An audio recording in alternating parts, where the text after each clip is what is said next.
Welcome to our channel, ladies and gentlemen. The economic constraints is felt from the national government to the county government.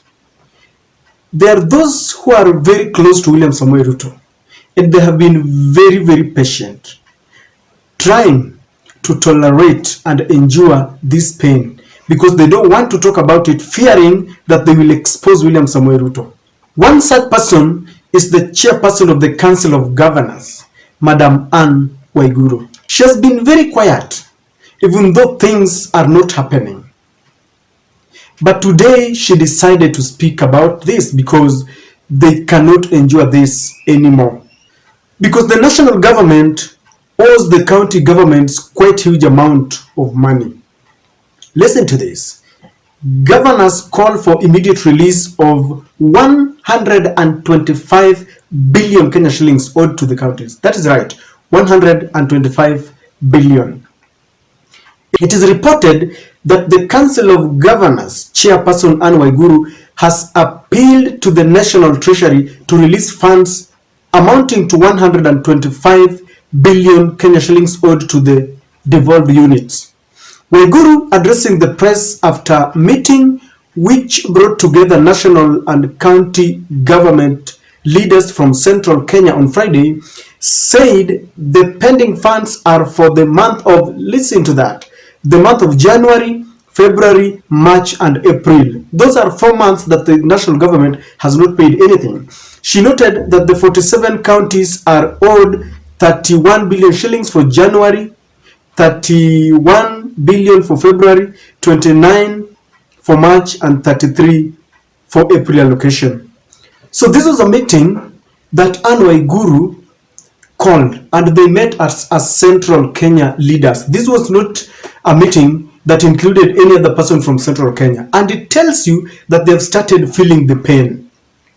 Now Waiguru is saying a few things. If you read further, Waiguru is saying that courtesy of the delayed disbursement of the funds, there are delayed salaries even to the workers.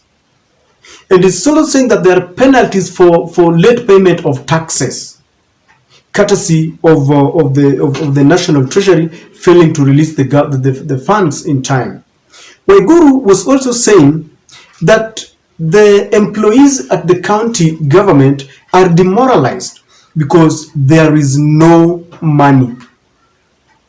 They are working for months and there is no salaries. Can you imagine? The counties have not received these funds from January, February, March and April. So they are really demoralized. And she's also saying that they are unable to pay contractors. And so what does this lead to? The contractors take them to court, unnecessary litigations. So when they go to court, they have to also pay their lawyers and try to talk to the contractors to be patient with them, and it's really very bad. And then she's also saying that it has also derailed the development projects and the plans that they have as a county.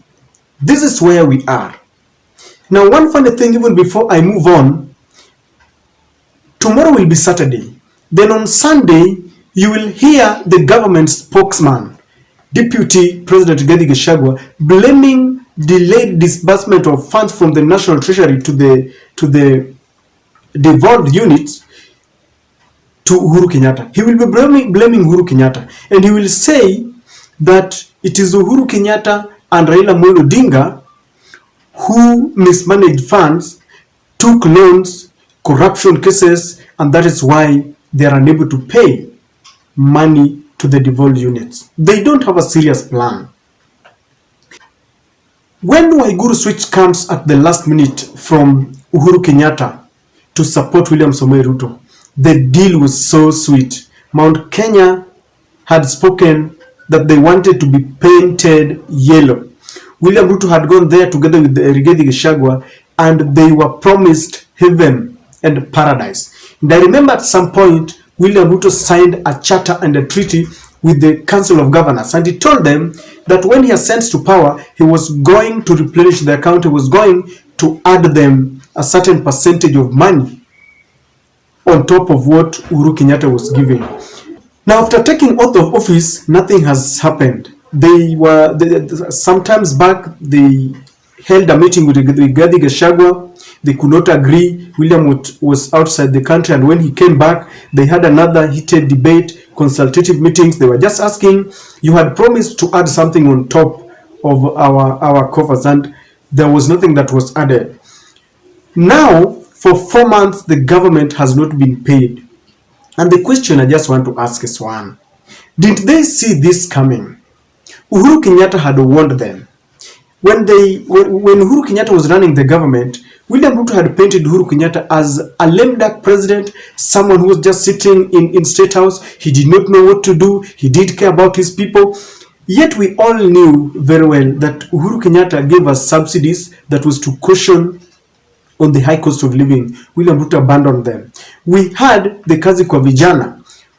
William Ruto has abandoned them. So they cannot pay civil servants. They cannot pay the county governments. Everything is going haywire. There is no reprieve for them, ladies and gentlemen. I mean, and this is just the first term. And they are saying that we should give them more time. I remember sometimes back an expert was saying that yes, we can give a government some time to implement the promises. But we only do this when we see some signs of white smoke. We can only do this when we see signs and symptoms that something is going on. But when we have a government that is full of corruption, we have a government that is appointing more CSS, the chief administrative secretaries, 50 of them when they are claiming that there is no money. When we have a government that is approving money to buy more vehicles to the offices of the chief minister and the deputy president and their spouses, and this is something that worries me. Maybe someone can educate, because as I always say, no one has a monopoly of knowledge. To what importance are the offices of the spouses of Rigathi Gachagua and Madividi? How are they helping us? Why should we be maintaining their offices? Why should the offices of their spouses be maintained by exchequer? And so this is the reason why even giving this government time is not possible. When they promised Kenyans paradise, they said 100 days. Now it is 7 months, and they can't even apologize. They are only heaping blame game to the previous regime and shifting goalposts. So ladies and gentlemen, even to the hustler nation, let us be very careful next time. When the deal is too good, think twice, because every corner of Kenya there is shortage of cash. At some point it was reported that the government was even contemplating printing money like it happened in Zimbabwe. Where do you think we are headed?